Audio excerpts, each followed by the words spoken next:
विभूषितकरा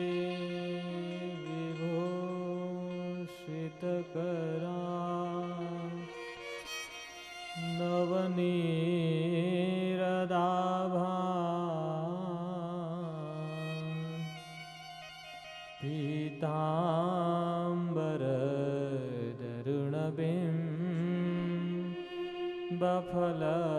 पीताम्बरधरुणबिम्बफलधरोष्ठा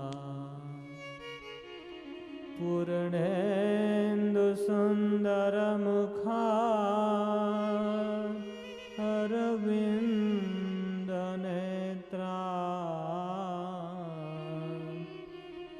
कृष्णात् परं किमपि त्वयहं न जाने। यं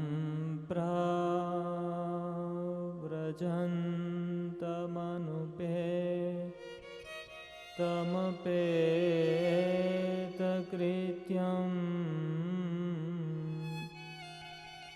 द्वैपायनो विरहकातराजुहाव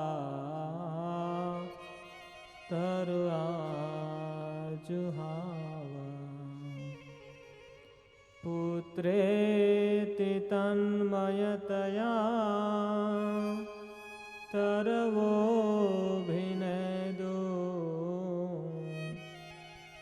त्वं सर्वभूतहृदयं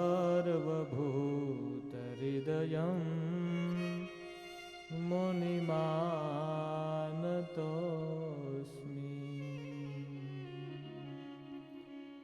यः स्वानुभावमखिलं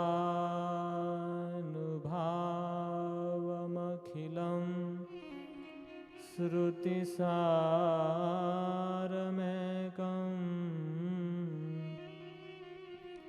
अध्यात्मदीपमतिते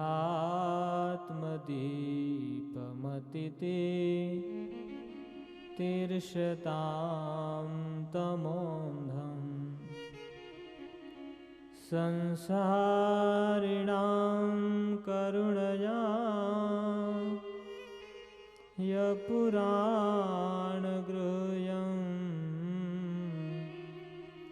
तं व्याससूनुमो उपयामि गुरुं मुनीनां।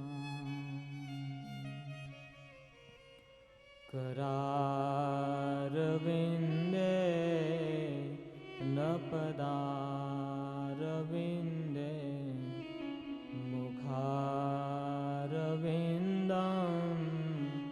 विनवेशयन्तं वटस्य पत्रस्य पुटे शयानं बालं मुकुन्दं मनसा स्मरामि। श्रीकृष्ण गोविन्द हरे मुरारे हे नाथ नारायण वासुदेवा जीव हे पिबत्स्वामृतमेतदेवं गोविन्द दामोदर माधवेति। वसुदेवसुतं देवं कंसचारिणूरिमर्दनं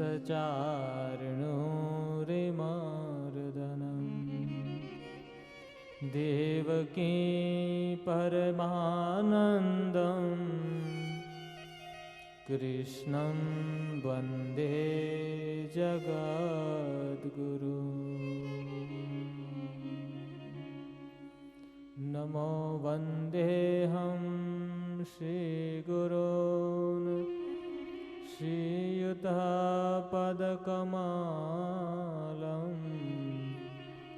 श्रीगुरून् वैष्णवांश्च श्रीरूपं साग्रजातं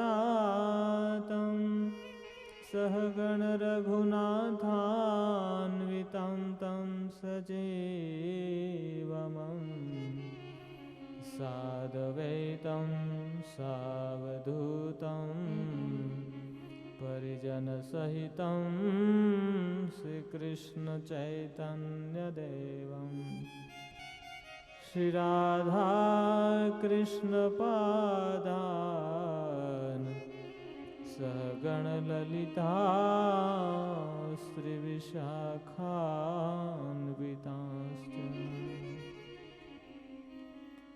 नमो महावदान्याय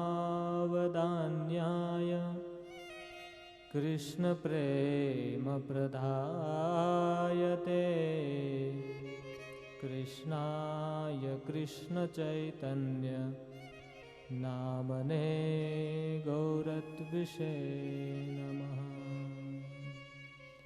जयतां सुरतों पङ्गुं मम मन्दमतेर्गतिः मत्सर्वस्वपदाम्भोजो श्रीराधा मदनमोहन।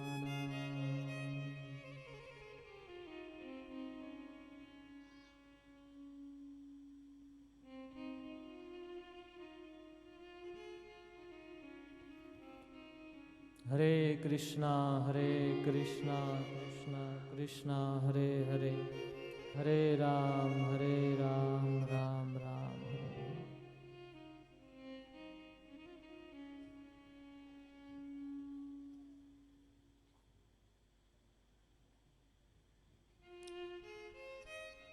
तो इस 7 दिवसीय भागवत सत्र में पंचम दिन में पधारे हुए आप सभी भक्तों का स्वागत करते हैं।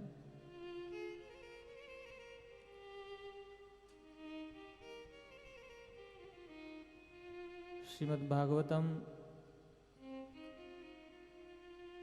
स्कंद 11 अध्याय 2 और श्लोक संख्या 37।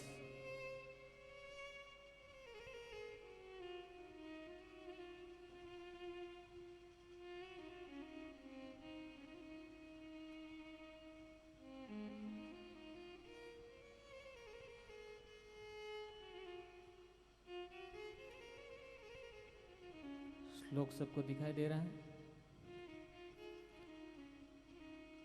भयं द्वितीयाभिनिवेशतस्या दिशादपेतस्य विपर्ययो स्मृति। भयं द्वितीया, बोलिए सभी भक्त।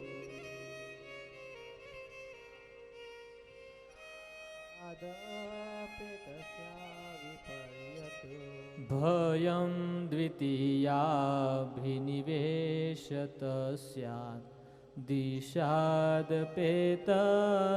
विपर्ययो स्मृतिः।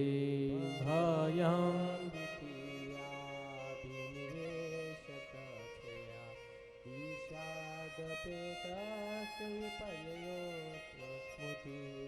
भयं द्वितीयाभिनिवेशतस्यात् द्वेषादपेतस्य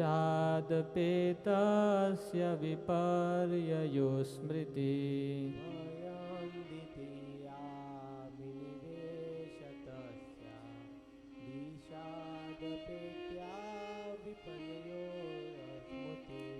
तन्माययातो बुद्ध आभजेतं भक्त्येकयेशं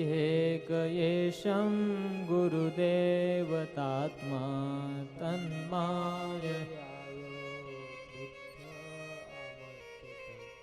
भक्त्येकयेशं गुरुदेवतात्मा।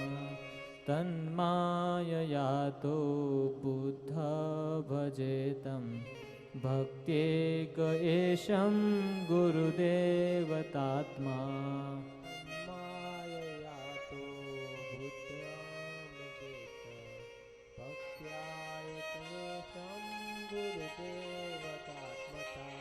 भयं द्वितीयाभिनिवेशतस्या दिशादपेतस्य विपर्ययो स्मृति भयं द्वितीया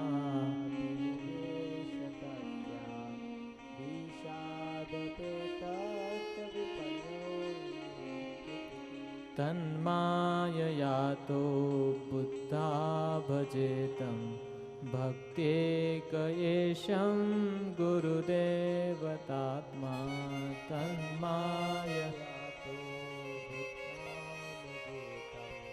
भक्त्येकएशं गुरुदेवतात्मका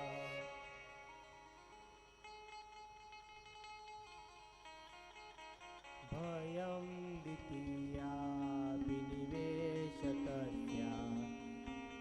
बोलिए सभी लोग।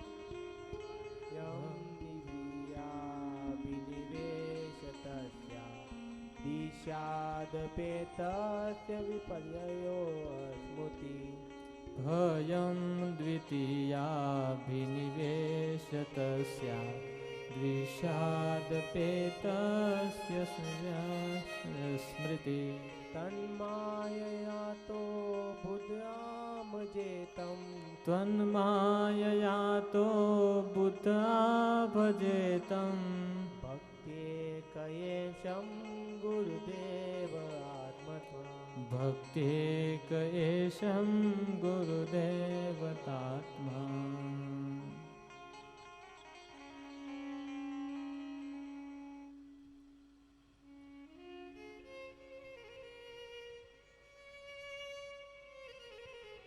कल हम लोगों ने सुना नवयोगेंद्र में से सबसे पहले मुनि महाराज का प्रश्न था कि कुछ ऐसा कल्याणकारी बताइए कि जिससे हम जैसे घर गृहस्थी में फंसे हुए लोग आसानी से अंजसा भगवान को प्राप्त कर सके। तब कवि जी इस भागवत धर्म को बताते हुए कल हमने सुना कि जो एक श्लोक बताया गया था, कायेन वाचा मनसेन्द्रियर्वा बुद्ध्यात्मनावान श्रुत स्वभावात् करोति यद्यत् सकलं परस्मै नारायणायेति समर्पयेतत्। कबीर जी बता रहे हैं, कवि जी, कि अपने स्वभाव के अनुसार जो जो हमारे पास है या तो जो कुछ करते हैं भगवान को अर्पण कर देना। फिर आगे कहते हैं कि और क्या करना चाहिए। तो आज का जो श्लोक आपके सामने है,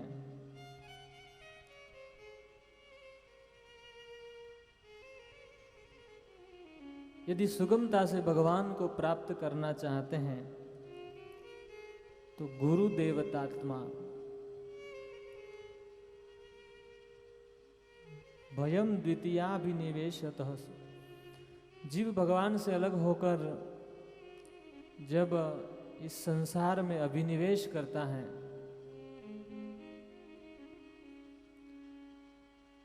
उनका संसार की वस्तुओं में जैसे अभिनिवेश होता है, तन्मय हो जाता है, तब उसे मृत्यु, बुढ़ापा, इन दुखों का भय होता है।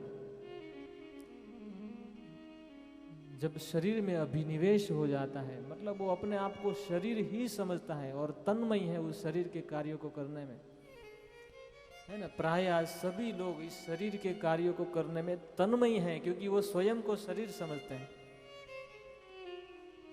सुबह से लेकर ऑफिस जाते हैं, धन कमाते हैं, भरण पोषण करते हैं, समाज के कार्य को करता है, क्योंकि वो अपने आप को शरीर में तन्मय हो चुका है कि मैं ये शरीर हूं। और जब इस प्रकार का अभिनिवेश हो चुका है, इस अभिनिवेश के कारण उनको भय उत्पन्न होता है। अभिनिवेश किसे कहते हैं? तो इस अभिनिवेश में हमारे आचार्यगण एक सुंदर उदाहरण देते हैं कि एक बार एक ब्राह्मण था, साधु ब्राह्मण था, और किसी गंगा के तट पर एक कुटिया बनाकर रह रहा था और बड़ा वैरागी साधु था।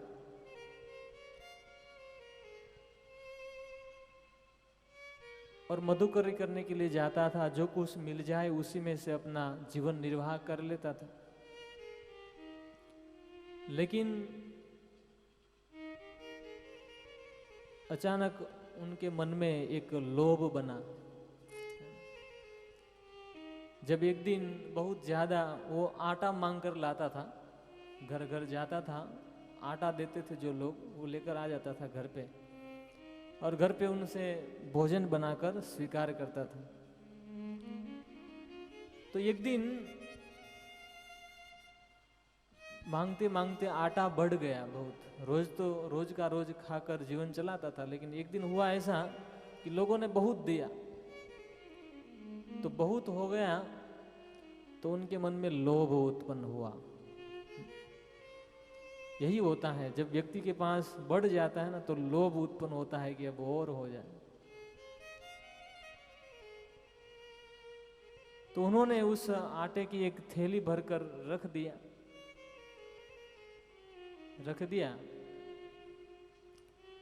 और थैली, झोपड़ी थी तो थैली ऊपर टांगा हुआ था, बिल्कुल उनके ऊपर,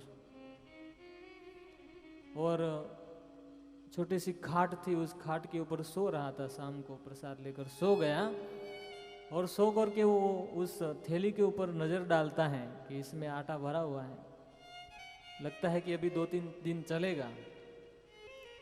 फिर वो उस पर विचार करते करते उनके मन में विचार आया कि अब तो इसी प्रकार ये आटा बढ़ता जाएगा, रोज लोग मुझे ज्यादा देंगे और ये आटा बढ़ता जाएगा, और बढ़ते बढ़ते इतना बढ़ जाएगा कि फिर मैं क्या करूंगा। तो उनके मन में विचार आया कि फिर मैं इस आटे को बेच दूंगा, और फिर सोच रहा है कि बेच दूंगा तो धन आएगा इसका। अच्छा, मैं तो यहाँ पर भजन करने वाला आदमी, धन को क्या करूंगा। तो उसके मन में हुआ कि इस धन से मैं एक गाय खरीदूंगा।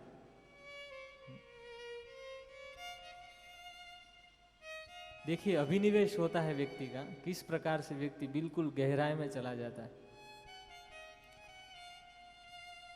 वो सोच रहा है कि फिर मैं इसका गाय खरीदूंगा, लेकिन दूसरा विचार आया कि यदि गाय खरीदूंगा तो गाय को संभालेगा कौन, है ना।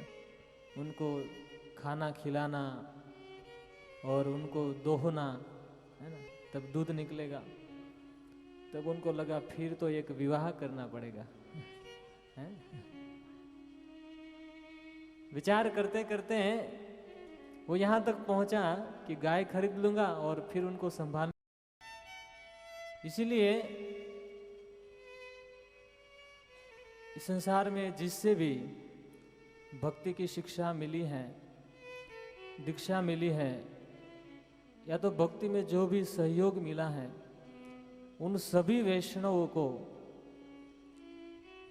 पूज्य मानना चाहिए। और जब इस प्रकार से चलेंगे भक्ति में, तब भक्ति का फल बहुत जल्दी प्राप्त होता है। तो यहां पर कहते हैं गुरुदेवतात्मा। फिर आगे का श्लोक है, अविद्यमानोप्यभाति ही द्वयो ध्यातुर्ध्या स्वप्न मनोरथो यथा तत्कर्म संकल्प विकल्पम मनो बुद्धो निरुद्ध्यादयो भयम ततः स्यात्। फिर आगे कह रहे हैं कि मन को वश में करना चाहिए, क्योंकि मन जो है जागृत अवस्था में और सोई हुई अवस्था में संकल्प और मनोरथ करता रहता है। और इस मनोरथों के कारण संसार के मनोरथों को करता रहता है ना। प्राय लोग पूरे दिन भर मन में संसार के मनोरथों को किया करते हैं कि इतना धन प्राप्त होगा, इतना गाड़ी बंगला बनाएंगे, घर को इस प्रकार से सजाएंगे। बहुत सारे मनोरथ, मन को एक रथ पर सवार किया जाता है और उसको संसार की ओर भेजा जाता है। मन रथ पर सवार होकर संसार की विषय वस्तु में, असद वस्तु में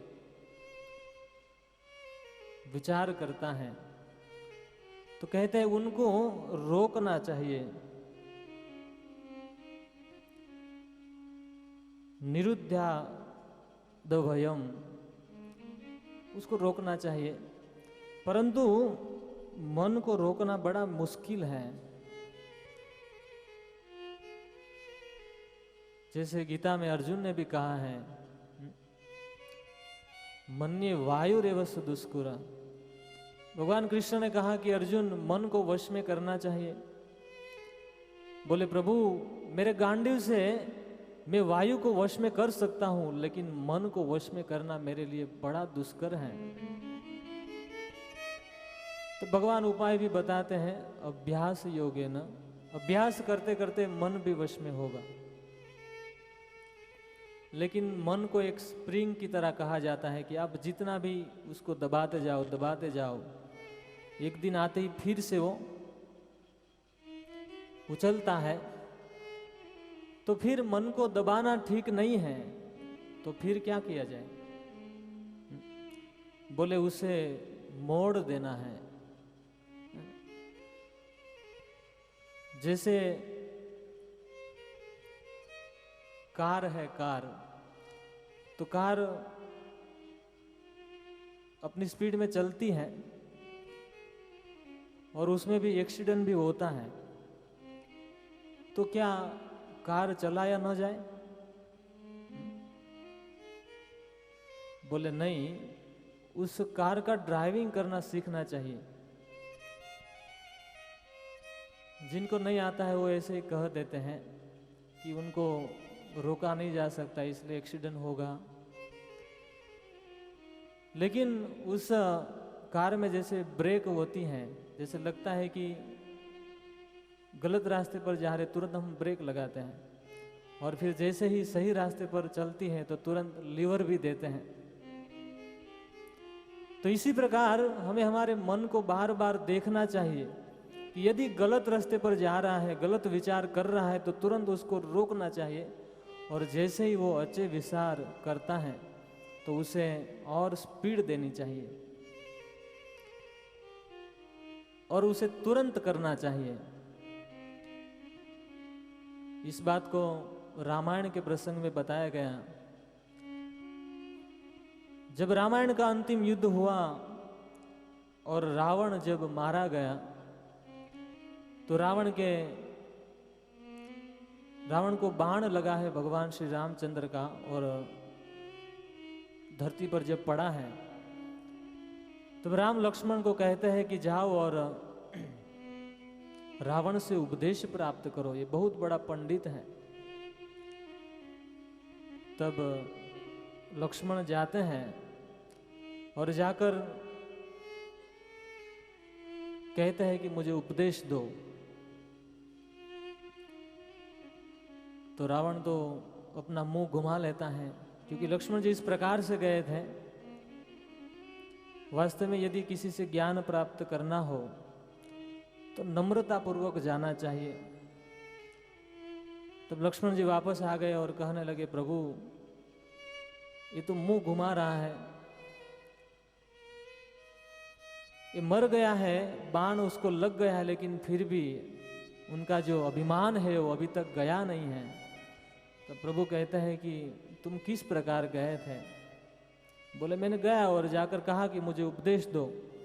बोले इस प्रकार नहीं किया जा सकता है, उनके चरणों के पास जाकर खड़े रहो और नम्रता पूर्वक उसे याचना करो, तब वो ज्ञान प्रदान करेंगे।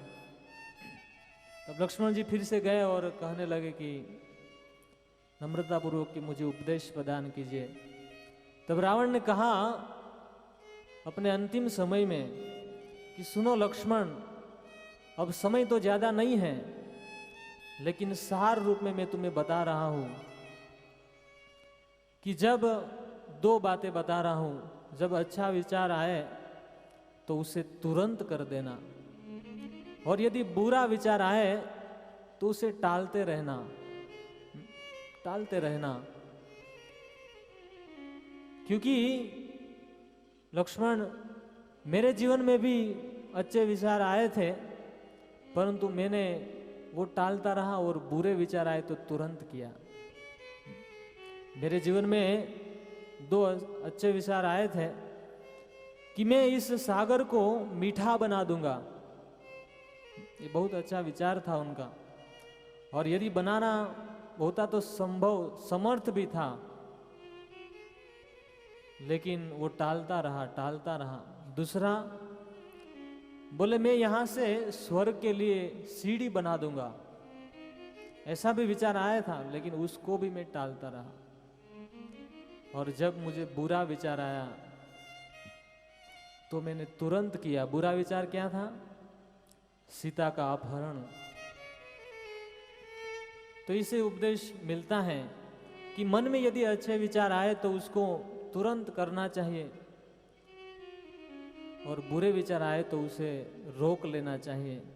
तो यहाँ पर ये बात कही जा रही है कि संसार के प्रति जब विचार प्रकट होते हैं तो उसको खींच लेना चाहिए, अपने मन को रोक लेना चाहिए। और बुद्धिमान व्यक्ति जो है उस मन को तुरंत रोक लेता है, बुद्ध। और जो बुद्धिमान नहीं है वो संसार की और ज्यादा विचार करता है, और उसके कारण भय बना रहता है, और जीवन दुखमय गति में चला जाता है।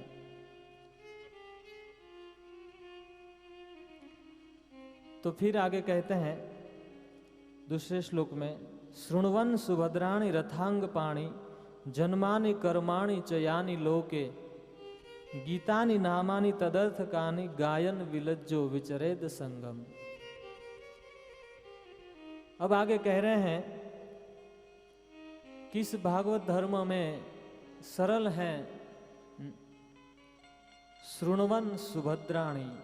सुभद्राणि, भद्र माने कल्याण, सुभद्राणि परम कल्याण करने वाला। शृण्वन् जन्मानि कर्माणि च यानि लोके गीतानि नामानि तदर्थकानि।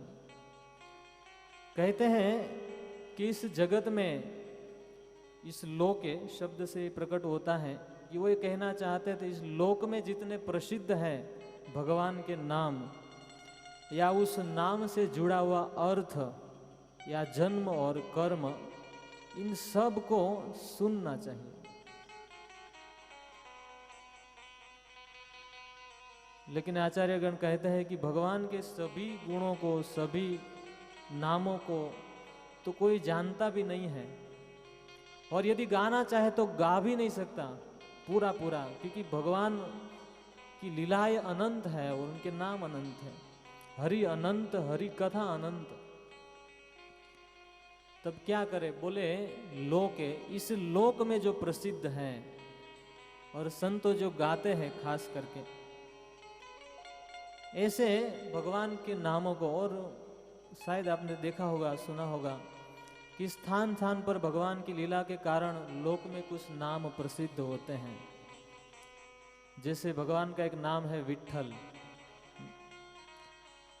तो वे इस लोक में प्रसिद्ध हैं लीला के कारण, पंढरपुर में।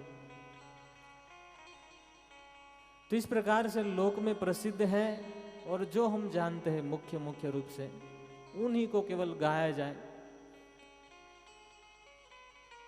और भगवान के एक एक नाम से कई अर्थ, या तो कुछ ऐसी लीलाओं से भगवान का नाम प्रकट होता है। तो इन सबको गीता नहीं गाना चाहिए। और तदर्थ कहानी, उनके अर्थ के साथ उनको गाना चाहिए। वास्तव में कीर्तन का अर्थ होता है भगवान के गुण रूप कीर्ति को गाना। इसीलिए सुखदेव गोस्वामी को इस आचार्य कहे गए हैं, जो अलग अलग भगवान के भक्ति के आचार्य हैं, उसमें कीर्तन के जो आचार्य हैं वैया सखी स कीर्तन है। सुखदेव गोस्वामी कीर्तन करने के आचार्य हैं, क्योंकि उन्होंने भगवान की कथा रूप गुण लीलाओं को गाया है। तो तदर्थ कहानी उनके अर्थ के साथ गाना चाहिए। और गायन विलज्जो विचरेत संगम,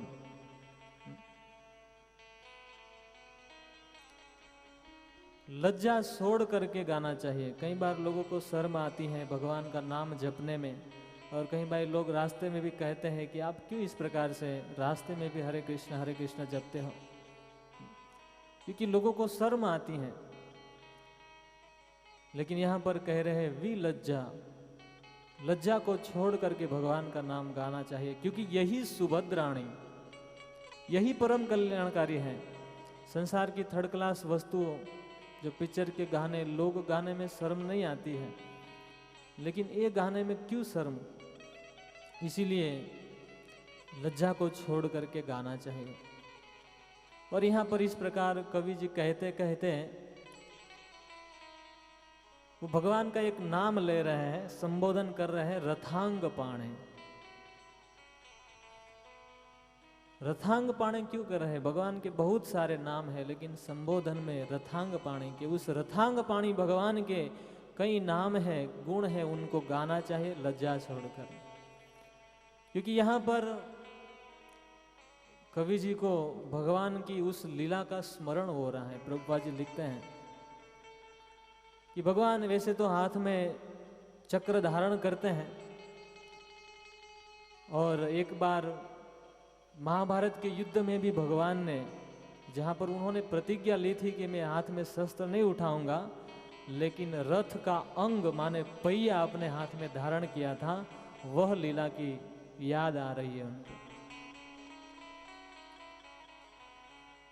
क्योंकि वहां पर भगवान की अद्भुत लीला है। जब महाभारत के युद्ध में कौरव और पांडव के बीच में युद्ध हुआ, और इस युद्ध में पांडवों की सेना तो बड़ी कम थी, कौरव की सेना विशाल सैन्य सागर था, और दोनों सेनाओं में घमासान युद्ध हो रहा था प्रतिदिन। लेकिन कई दिन बीत गए, लेकिन कोई मर नहीं रहा है पांडवों में से। तब युधिष्ठिर के क्षमा कीजिए, दुर्योधन के मन में हुआ कि ये हमारी सेना में तो बड़े बड़े योद्धा हैं, गुरु द्रोण है, पितामह भीष्म है, कर्ण है, इतने बड़े बड़े योद्धा होकर भी सामने वाले पक्ष में कोई मर नहीं रहा है।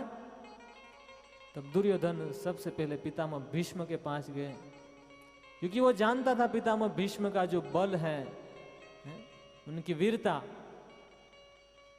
यदि पितामह भीष्म चाहे तो पूरे पांडव और कौरव की दोनों सेनाओं को निगल सकते हैं, लेकिन लगता है जरूर वो पांडवों का पक्ष ले रहे हैं। तो एक दिन जाकर के दुर्योधन ने उनको भड़काया कि आप ठीक से युद्ध नहीं कर रहे हो, आज कितने दिन बीत गए लेकिन फिर भी पांडवों में से कोई मर नहीं रहा है। और किसी वीर पुरुष को या क्षत्रिय को जब कोई इस प्रकार से भड़काता है तो उनसे रहा नहीं जाता है। तो पितामह भीष्म ने कहा, तुरंत कह दिया कि जा, मैं तुम्हें वचन देता हूं कि कल के युद्ध में पांडवों में से कोई एक नहीं रहेगा। पितामह भीष्म ने वचन तो दे दिया और कहा कि कल सुबह में ब्रह्म मुहूर्त में तेरी पत्नी को भेज देना, मैं अखंड सौभाग्यवती का आशीर्वाद दे दूंगा। तो पितामह ने इस प्रकार से प्रतिज्ञा ली। ये प्रतिज्ञा के लिए पितामह भीष्म बहुत फेमस हैं, और आज भी लोग उनको जानते हैं, उनकी प्रतिज्ञा को, क्योंकि वो जब प्रतिज्ञा लेते थे तो उसको पूरा करते थे। और आज के लोग प्रतिज्ञा लेते हैं और दूसरे दिन ही तोड़ देते हैं। लेकिन पितामह भीष्म की प्रतिज्ञा ली और भगवान कृष्ण को पता चला कि पितामह भीष्म ने प्रतिज्ञा ली है, अर्थात वो पूरा करने में पूरा प्रयास करेंगे कल। तब क्या किया जाए, क्या किया जाए?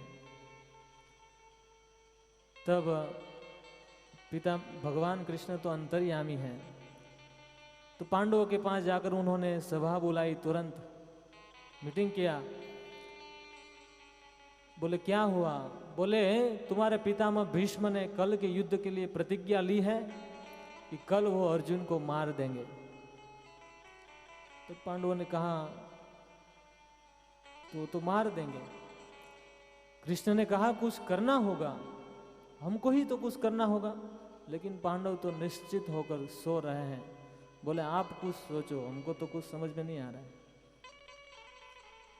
तब कृष्ण ने कहा, सोचा कि मुझे ही कुछ करना होगा, क्योंकि ये पांडव तो भगवान के पर निर्भर थे पूरे, चाहे मारे या चाहे जिलाए। अब तो सौंप दिया इस जीवन का सब भार तुम्हारे हाथों में, अब तो दे दिया है सब कुछ। तो भगवान ने उपाय किया और सुबह में ब्रह्म मुहूर्त में पितामह भीष्म रोज ब्रह्म मुहूर्त में जग जाते थे। तो रात को कृष्ण गए हैं द्रौपदी के कक्ष में और उनको उठाया। बोले उठो बहना जल्दी। बोले क्या हुआ? बोले अभी ये सब बताने का समय नहीं है, तुम जल्दी उठो और मेरे साथ चलो। और द्रौपदी को लेकर कृष्ण जाते हैं भोर में ब्रह्म मुहूर्त में, पितामह भीष्म की शिविर की ओर जाते हैं। और जब चलते हैं तो बीच में आवाज आती है द्रौपदी के जूती की। तो कृष्ण कहते हैं कि तुम्हारी जूती मुझे दे दो, क्योंकि यदि आवाज आएगी और किसी को पता चल जाएगा तो हमारा जो कार्य है वो सफल नहीं होगा। तो कृष्ण उनकी जूती को अपने हाथ में ले लेते हैं और भीष्म की शिविर की ओर लेकर जाते हैं। और वहां जाकर कहते हैं जैसा मैं कहता हूं वैसा करो। बोले तुम जाओ, पितामह भीष्म अभी ध्यान में बैठे होंगे, उनको जाकर प्रणाम करो। क्योंकि रोज क्या होता था, दुर्योधन की पत्नी आया करती थी, लेकिन आज दुर्योधन की पत्नी आए उससे पहले कृष्ण ने द्रौपदी को भेज दिया। और द्रौपदी ने जाकर चुपचाप जाकर प्रणाम किया। और प्रणाम करते ही पितामह भीष्म ने समझा कि दुर्योधन की पत्नी आई है और उन्होंने आशीर्वाद दिया, अखंड सौभाग्यवती भव। आशीर्वाद तो दे दिया। और फिर जैसे ही देखा ठीक से तो द्रौपदी थी। बोले तुम यहां कैसे? बोले ये कार्य जरूर वो कृष्ण के ही होना चाहिए, क्योंकि इसके बिना इतना बड़ा कोई नहीं सोच सकता। बोले वो कहाँ है? बोले बाहर खड़े हैं। बोले बुलाओ इसे अंदर। अंदर बुलाया। पितामह भीष्म ने कहा कि हे केशव, आज तूने मेरे साथ कपट किया। और कृष्ण ने कहा कि पितामह आपने अभी अभी प्रतिज्ञा की है कि कल के युद्ध में आप पांडव को मारेंगे, और अभी अभी आपने वचन भी दिया है, आशीर्वाद भी दिया है कि अखंड सौभाग्यवती। तो कल के युद्ध में क्या होगा पितामह? आपकी प्रतिज्ञा जीतेगी या फिर आपका आशीर्वाद? दोनों के बीच में कल भीषण युद्ध होगा। तब पितामह भीष्म ने कहा कि तुमने मेरी प्रतिज्ञा तोड़वाने का प्रयास किया है। कृष्ण जाओ, मैं दूसरी प्रतिज्ञा करता हूं कि कल के युद्ध में मैं तुम्हारी प्रतिज्ञा नहीं तोड़वाऊं तो मैं गंगा पुत्र भीष्म नहीं। दूसरी प्रतिज्ञा ली। और फिर दूसरे दिन युद्ध में दोनों सेनाओं के बीच में युद्ध हो रहा है।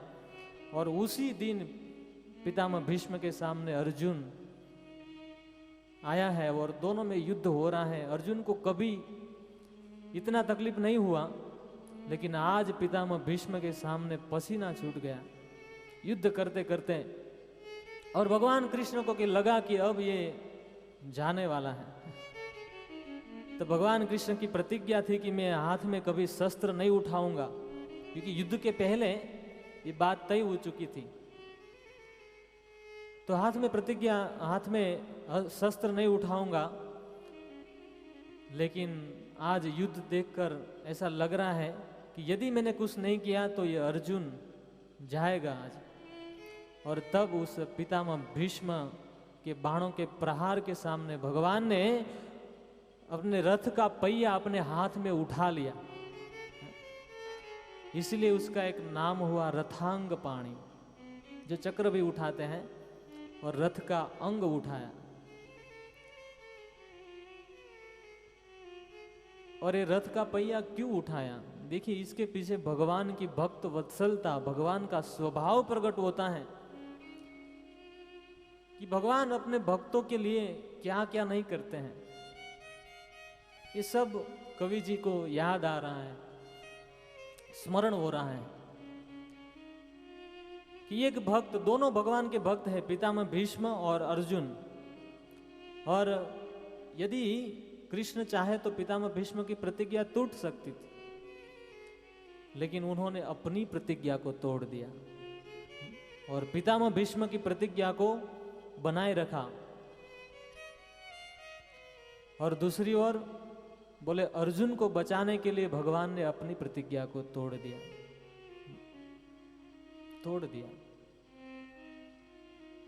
तो यह है भगवान का स्वभाव। भगवान अपने भक्तों के लिए अपनी प्रतिज्ञा को तोड़ देते हैं और लोग क्या कहेंगे उसके ऊपर विचार नहीं करते हैं। अपनी बदनामी करके भी भगवान अपने भक्तों की रक्षा करते हैं, भक्तों की सेवा करते हैं। लेकिन आज हम जहाँ पर जी रहे हैं वहाँ पर हमारे कोई ऐसा स्नेही, ऐसा संबंधी है जो हमारे लिए बदनामी सहन करे? नहीं है। भक्तों इसीलिए तो प्रेम करने योग्य वो है कोई भगवान है। तो इस प्रकार से प्रतिज्ञा को तोड़ दिया भगवान ने युद्ध में और अपने हाथ में रथ का पहिया उठा लिया। इस बात को स्मरण करते हुए पितामह भीष्म भी बहुत सुंदर स्तुति भी करते हैं भागवत में, आप सब सुने होंगे।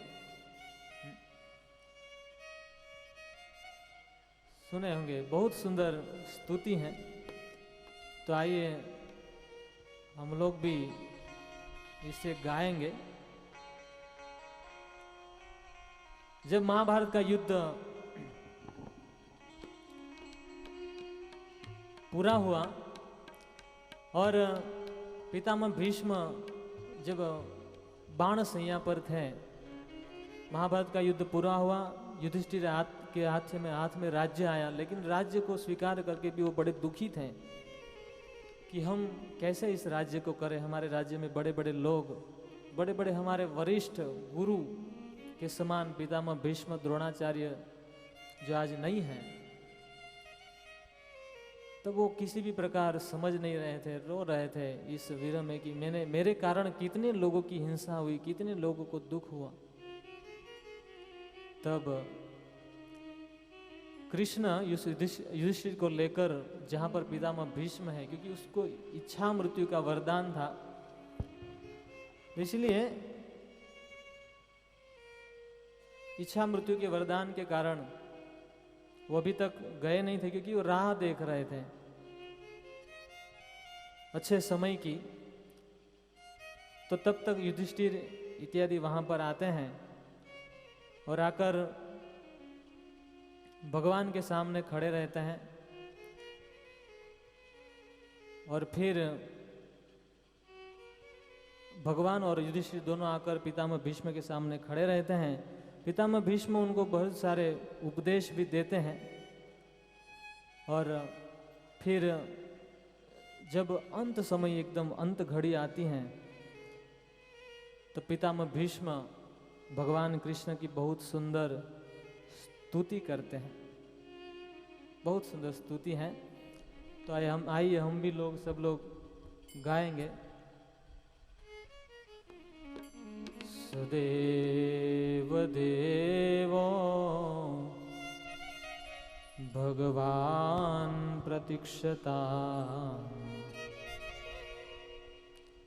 कलेवरं मां वदिदं हिनोम्यहम् प्रसन्नहासात् ऋणलोचनोल्लसम् मुखाम्बुजध्या नपथय चतुर्भुजम् इति मतिरूपकल्पिता वितृष्णा भगवती सात्वतपुङ्गवे विधूम्ना इति मतिरूपकल्पिता वितृष्णा भगवती सात्वतपुङ्गवे विधूम्ने स्वसुखमपगते क्वचित् विहर्तु प्रकृतिमुपेषु यद्भव प्रवाह स्वसुखमुपगते क्वचित् विहर्तुं प्रकृतिमुपेषु यद्भव प्रवाह त्रिभुवनगमनं तमालवर्णं रविकरगौरवराम्बरं दधाने। प्रेम से गाइए। वनं कमालवर्णं रविकरगौरवराम्बरं दधाने वपुरलककुलाभिताननाब्जं विजयसखेरतिरस्तु मे नवध्या वपुरलककुलावृताननाब्जं विजयसखेरतिरस्तु मे नवद्या विदुरगरजो विधूमविश्वात् वचलिताश्रमवार्यलङ्कृतास्ये विदुरगरजो विधूमविश्वात् कचलति श्रमवार्यलङ्कृतास्ये मनिषितशरेर्विभिद्यमानात् वचिविलसत्कवचेस्तु कृष्ण आत्मा मम निशितशरे विद्यमान क्वचिविलसत्कवचेस्तु कृष्णयात्मा सपदि सखि वचो निशम्य मध्ये निजपरयोर्बालयोरथं निवेश सपदि सखि वचो निशम्यमध्ये निजपरयोर्बलयोरथं निवेश स्थितवती परसे नितायुरक्ष्णा मतवती पार्थ सखेरति ममास्तु स्थितवती परसे नितायुरक्ष्णा हितवती पार्थ सखेरति ममास्तु व्यवहितप्रीतनामुखं निरीक्ष्य स्वजनवधाद्विमस्य दोषबुद्ध्या व्यवहितपृतनामुखं निरीक्ष्य स्वजनवदाद्विमुखस्य दोषबोध्या महरदात्मविद्ययाश्च शरणरति परमस्य तस्य मेस्तु कुमतिमहरदात्मविद्ययाय शरणरति परमस्य तस्य मेस्तु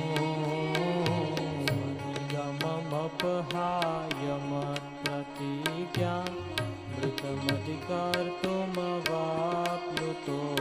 रथस्थः स्वनिगममपहायमात्रतीत्या मृतमधिकर्तुमवाप्लुतो रथस्थः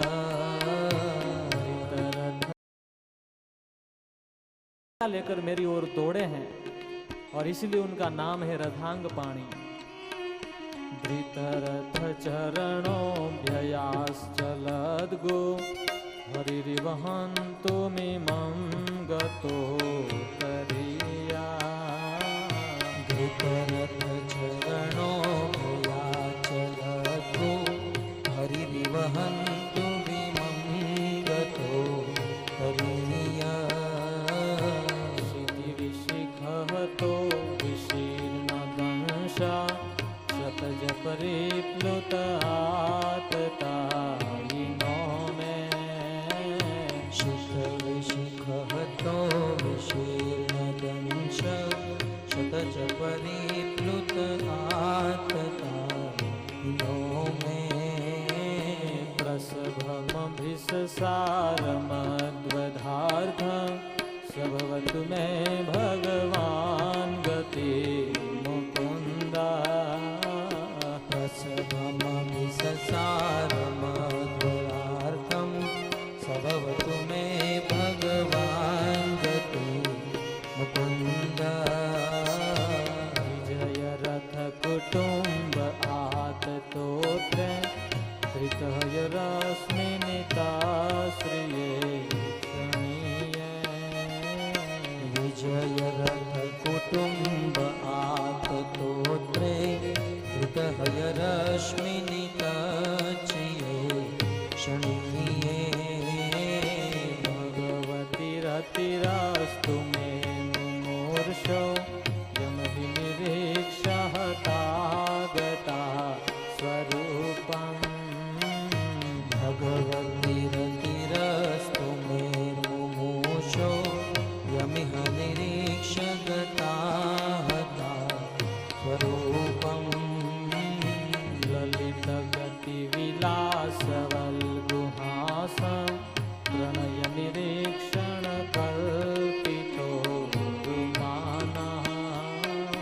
ललितगतिविलासवल्गुहास प्रणयनिरीक्षणकल्पितो रुमानः।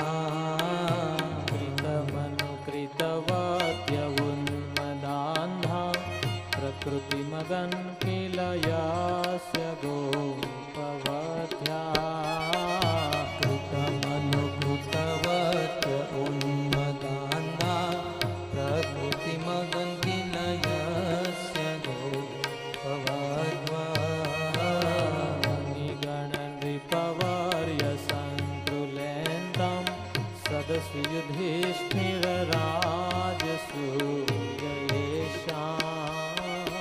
मुनिगणनृपवर्य सङ्कुलेन्द्र सदसि युधिष्ठिरराजसूयेषाम्। मम ऋषिमं ऋषिगोचरयेष आविरात्मा। अर्हणमुपपेत ईक्षणीयो मम दिशिगोचर एष आविरात्मा। तममिमहमजं शरीरभाजां हृदिधिष्ठितमात्मकल्पितानां। तमिममहमजं शरीरभाजां हृदिधिष्ठितमात्मकल्पितानां। प्रतिदृशमिव नेकधार्कमेकं समवियुतोऽस्मि विधूतभेदमोहा। प्रतिदृश्यमिव नेकदार्कमेकं समधिगतोऽस्मि विदूतभेदमोहा। हरे कृष्ण कृष्ण कृष्ण हरे हरे, हरे राम राम राम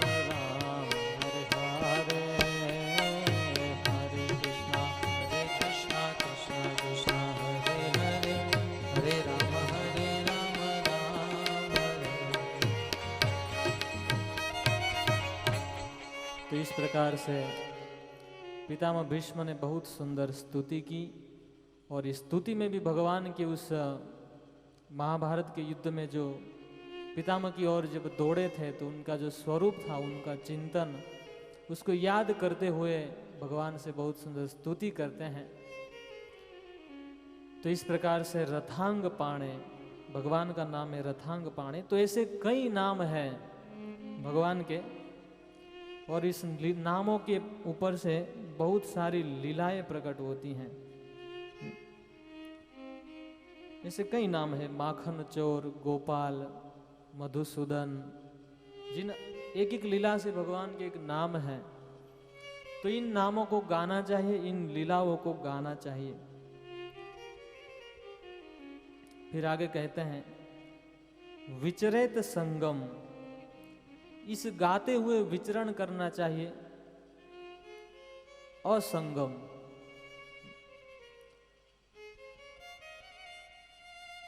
कहते हैं कि गाते हुए संसार में रहते हैं हम लोग, तो गाना चाहिए, गाते हुए चलना चाहिए, लेकिन असंगम, गलत लोगों का संग नहीं करना चाहिए। यदि गलत लोगों का संग किया तब क्या होगा?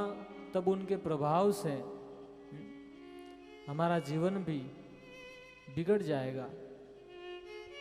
इसलिए गाते हुए साथ साथ भक्तों का संग करना चाहिए। जब सत्संग में रहे, भक्तों के साथ रहेंगे, तो सब ये सब कथा और कीर्तन चलता रहेगा और अपने आप भगवान का स्मरण होता रहेगा। लेकिन यदि असंग लोगों के साथ चले गए तो हमारा कभी भी पतन हो सकता है। फिर आगे कहते हैं एवं व्रत स्वप्रिय नाम कीर्त्या जातानुरागो द्रुतचित्त उच्च है।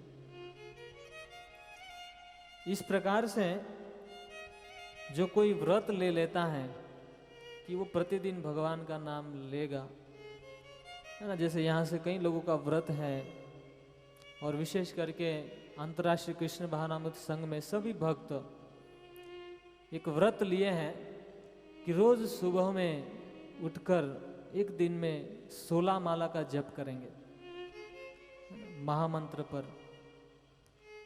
तो ये व्रत है। तो जिन जिन लोगों ने इस प्रकार का व्रत लिया है, स्वप्रिय नाम कीर्त्या, भगवान का प्रिय नाम और कीर्तन का, जातानुरागो द्रुत चित्त उच्च है। और ये नाम जिन्होंने व्रत लिया है तो एक न एक दिन अनुराग होगा। प्रारंभ में कई बार भगवान का नाम लेने में इतना मन नहीं लगता है। कई बार भक्तों का प्रश्न भी होता है कि मन नहीं लग रहा है, लेकिन आखिर भगवान का नाम तो नाम है ना। और ये लेते रहने से भी इन केन प्रकारेण एक न एक दिन उसमें अनुराग उत्पन्न होगा। और इसलिए हमारे आचार्य कहते हैं सेवान मुखे ही जिह्वादो स्वयं स्फुरत्यद। ये नाम जो है उसमें और भगवान में कोई अंतर नहीं है। अभिन्नत्वा नाम नामिनो। इसलिए यदि ये नाम प्रभु को हृदय में प्रकट कराना है तो सेवा करनी होगी। और नाम की सेवा क्या है? बोले उसको जपना प्रारंभ करो। महामंत्र को जपना चाहिए। हरे कृष्णा कृष्णा कृष्णा हरे हरे, हरे राम राम राम हरे हरे। तो इस महामंत्र को कोई जपता है तो जपते जपते उसमें अनुराग होगा और नाम स्वयं हृदय में स्फुरित हो जाएगा। और इस नाम के प्रभाव से बहुत सारे प्रेम के लक्षण प्रकट होंगे। वो क्या है? हसत्यथो रोदिति रोति गाय, उन्माद वत नृत्यति लोक बाह्य।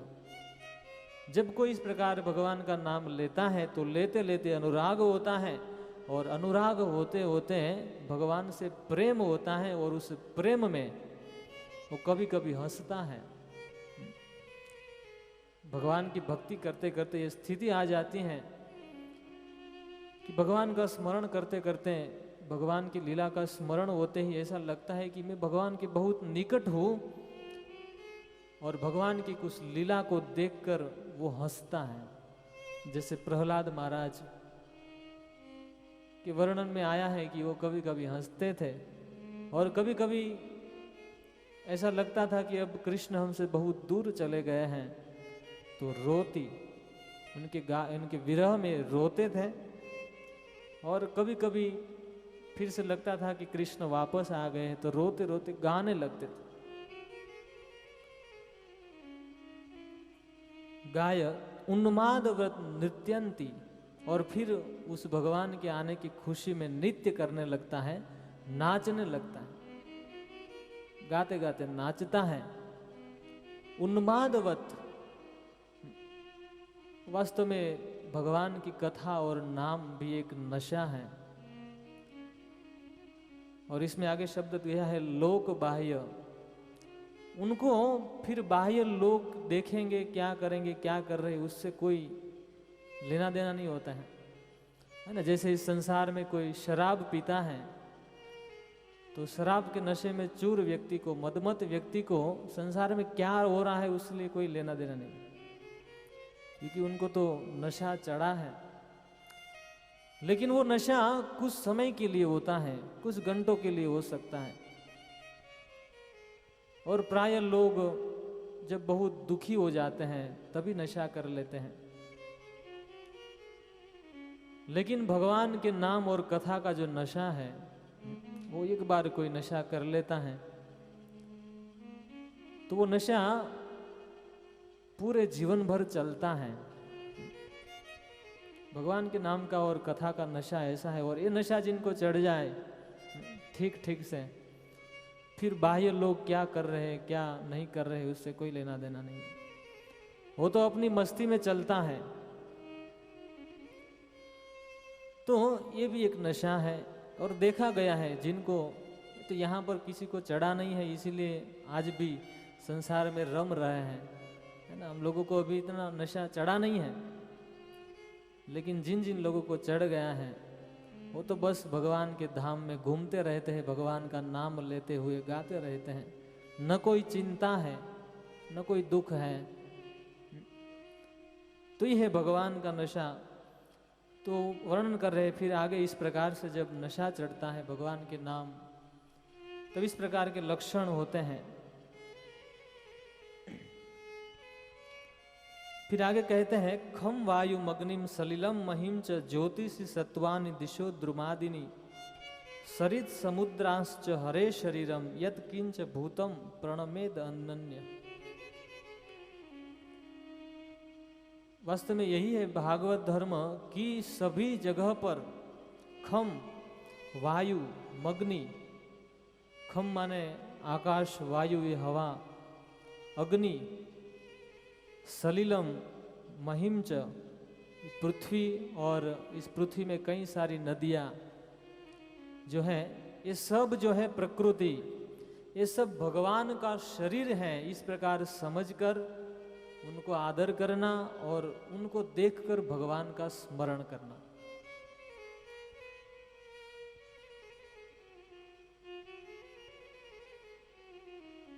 तो जीव जो है, जो इस भागवत धर्म का पालन करता है, भक्त, वो सभी स्थान पर भगवान को देखता है।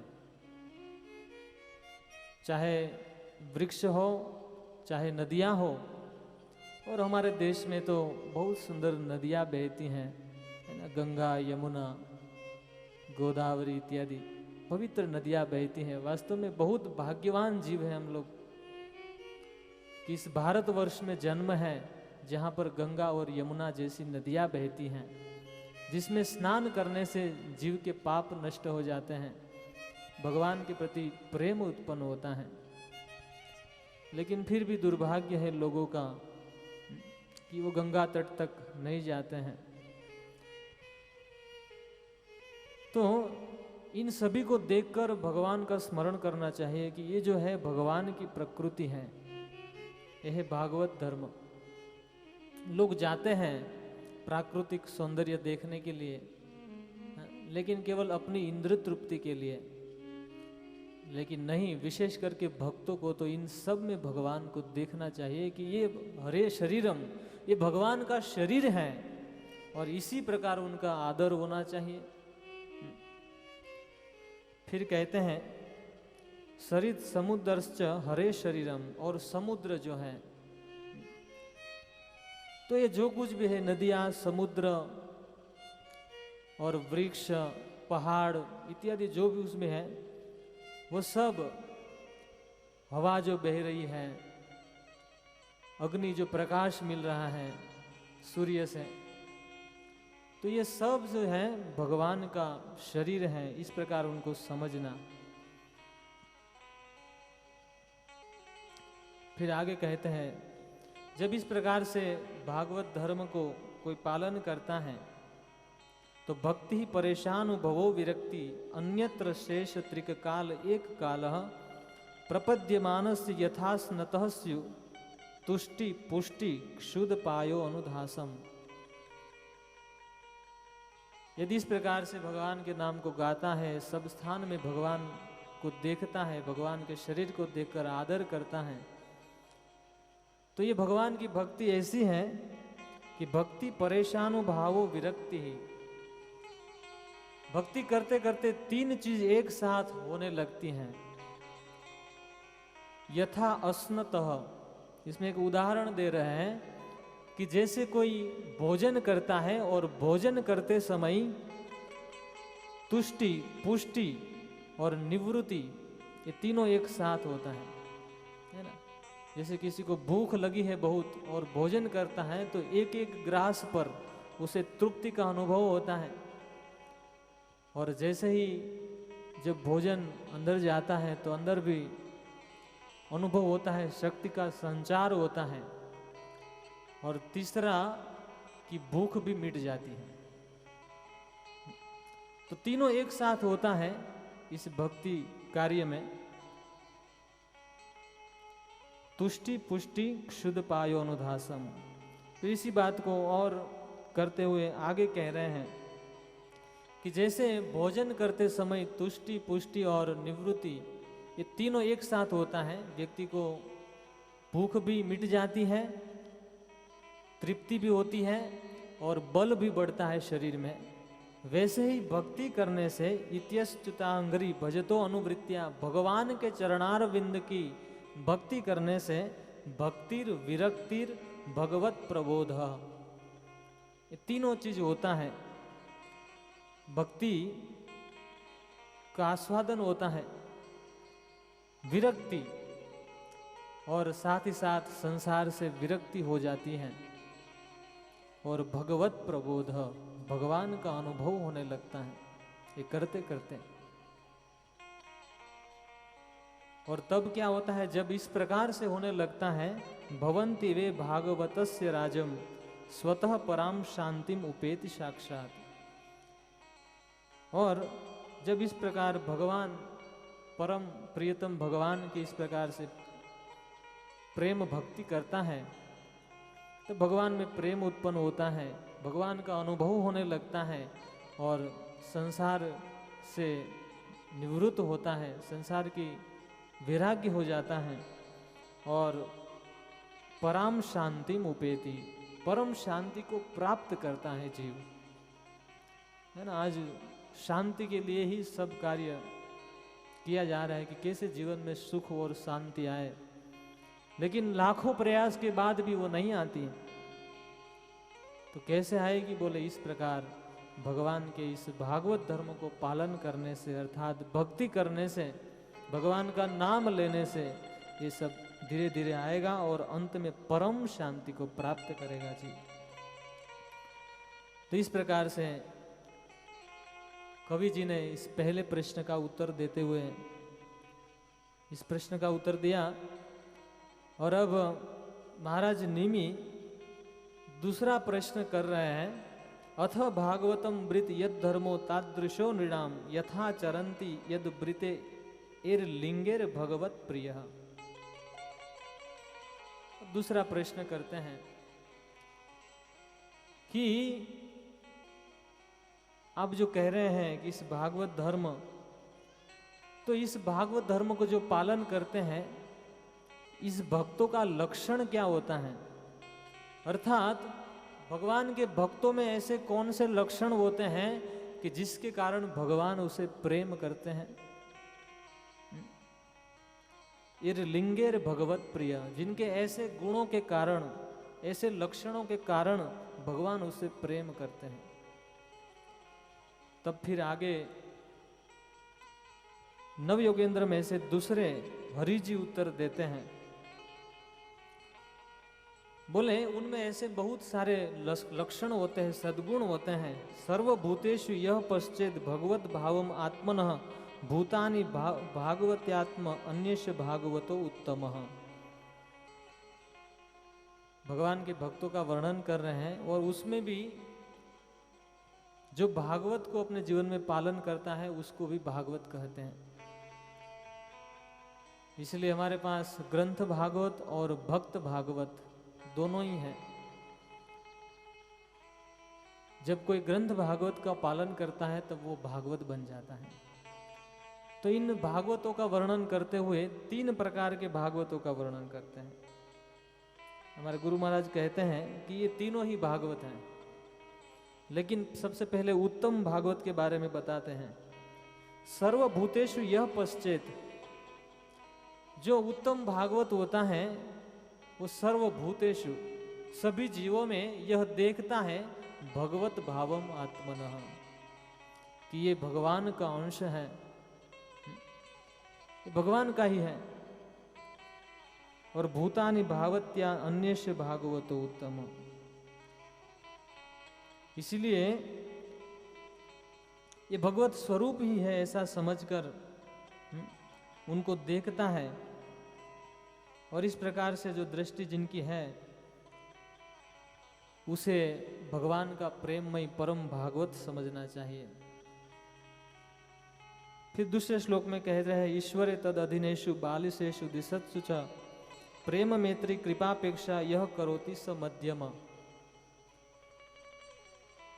जो मध्यम जो भागवत होता है, ईश्वर है, जो भगवान से तो प्रेम करता है, और तद अधीनेषु, उनके समान जो है उनके साथ मित्रता करता है।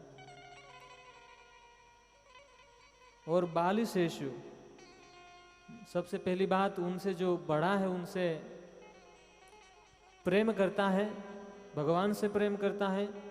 और समान जो है उनके साथ मित्रता करता है। और बालिशेषु, बालिशेषु माने अज्ञानी, जो अज्ञानी है, अज्ञान में पड़ा हुआ है, उनके प्रति वो कृपा करता है। अज्ञानी के प्रति वो कृपा करता है, उनकी उपेक्षा नहीं करता है।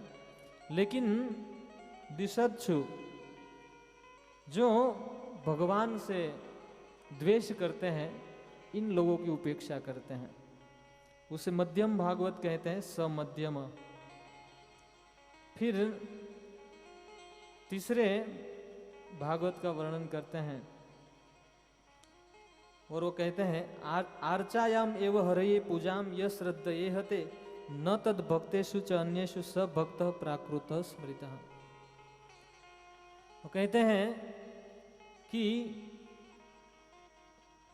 हरये, भगवान हरि की पूजा करता है वो व्यक्ति, श्रद्धयेहते, श्रद्धा पूर्वक भगवान हरि की पूजा तो करता है, परंतु भगवान के भक्तों को जो पूजा नहीं करता है उनको सम्मान नहीं देता है। न तद भक्तेषु च अन्येषु स भक्त प्राकृतः स्मृतः, भक्तों की पूजा नहीं करता है तो वो प्राकृत उसे समझा गया है।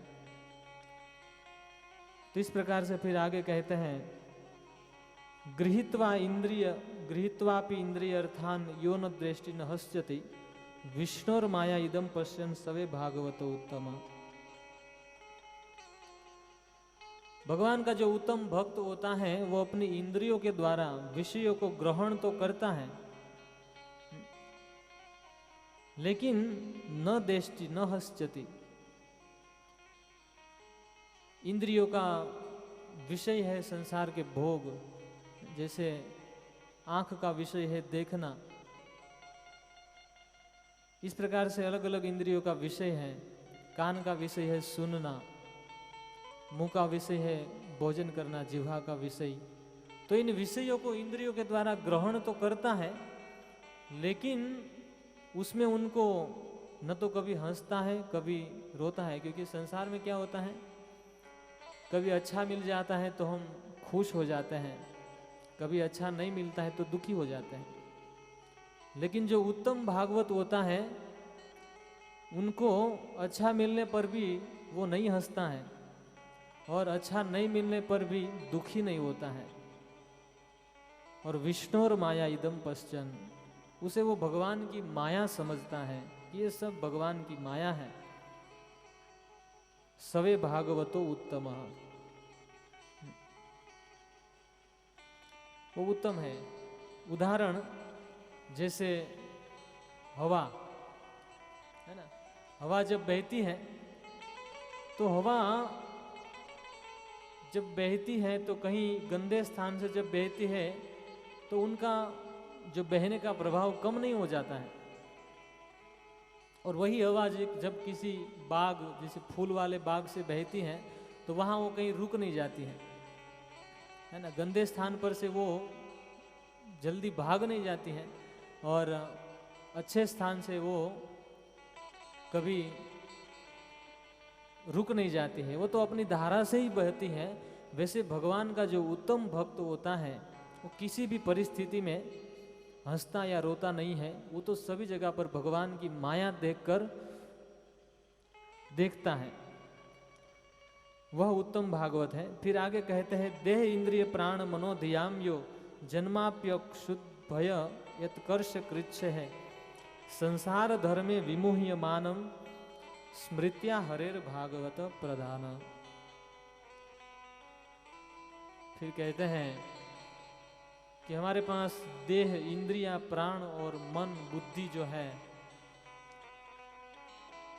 तो इन देह प्राण इंद्रिया बुद्धि और मन को जन्म मृत्यु तृष्णा भय इत्यादि प्राप्त होता है। जैसे देह को जन्म और मृत्यु प्राप्त होता है, और प्राण को भूख प्यास होती है, और मन को भय होता है, और बुद्धि में तृष्णा होती है। तो ये सब प्राप्त होता है जीव को क्रमशः। लेकिन ये प्राप्त होने के बाद भी जो संसार से ऊपर उठा हुआ भगवान का भक्त है, वो कभी मोहित नहीं होता है। इसको संसार के धर्म कहे गए हैं। जो संसार में रह रहे हैं उनके लिए इस संसार के धर्म से व्यक्ति मोहित हो जाता है। जैसे जन्म और मृत्यु, भूख और प्यास, कष्ट और श्रम, भय और तृष्णा इत्यादि से जीव मोहित हो जाता है, क्योंकि ये संसार का धर्म है। लेकिन जो भगवान की भक्ति में लगा है वो इन चीज़ों से ऊपर उठ जाता है, इसलिए उनको कोई मोहित नहीं करता है। जैसे जड़ भरत जी जो थे तीसरे जन्म में, परसों हम लोगों ने सुना था कि तीसरे जन्म में जब उन्होंने देखा कि मैं इस संसार में रिश्ता रखने के कारण फिर से मैं माया में फंस गया था, इस बार मैं किसी से नाता ही नहीं रखूंगा, तो वो केवल ये शरीर मिला था तो अंदर से भगवान का भजन ही करते थे, और बाहर से कोई दृष्टि नहीं थी। भूख या प्यास, कोई देता था तो खा लेते थे, नहीं मिलता था तो चलता था। और न तो उनको कोई किसी भी प्रकार की तृष्णा थी, न कोई भय था।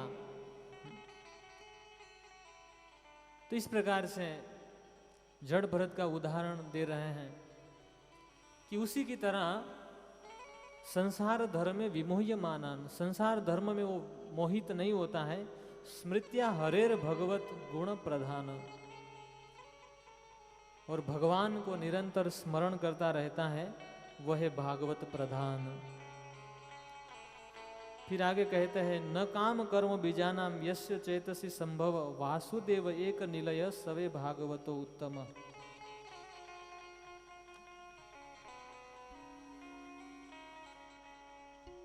जो जिनके हृदय में काम और कर्म बीज रूप में भी नहीं है, यस्य चेतसी संभव, उनकी चेतना परम विशुद्ध है, और वासुदेवेक निलय सवे भागवतो उत्तम, और निरंतर भगवान के गुणों को,